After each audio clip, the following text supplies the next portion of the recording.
Ça, c'est Dave qui m'a appris ça. Hein. Moi, avant.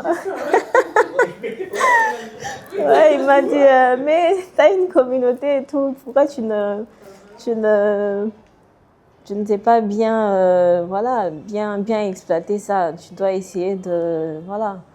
Bonjour tout le monde, ici Esther pour Ghostpreneur.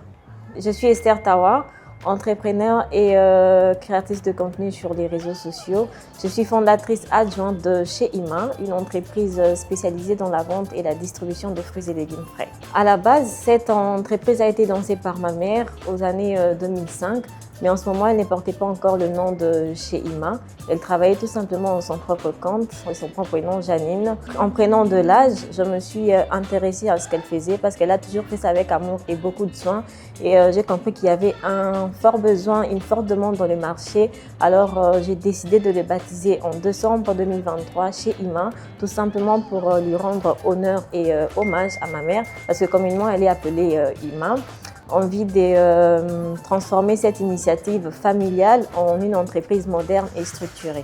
Ok, pour répondre à cette question, l'avantage c'est quand c'est bien utilisé.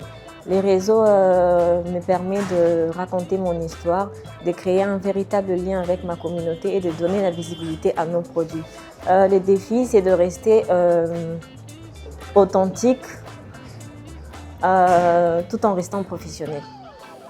Ça sera de passer de l'informel au structuré, apprendre à gérer, contrôler, diriger sans perdre l'âme du projet. Et peu importe à quel point ça ne va pas, les spectacles doivent continuer. Ça, c'est Dave qui m'a appris ça. Hein. Moi, avant. Ouais, il m'a dit, mais t'as une communauté et tout, pourquoi tu ne sais pas bien, voilà, bien exploiter ça. Tu dois essayer de, voilà.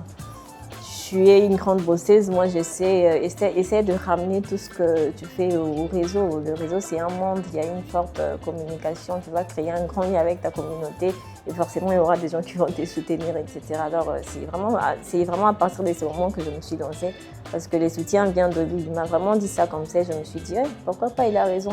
Autrefois j'étais en mode, je passe juste sur les réseaux, quelques minutes après je me déconnecte, mais en fait j'ai découvert la puissance grâce à ses conseils à lui.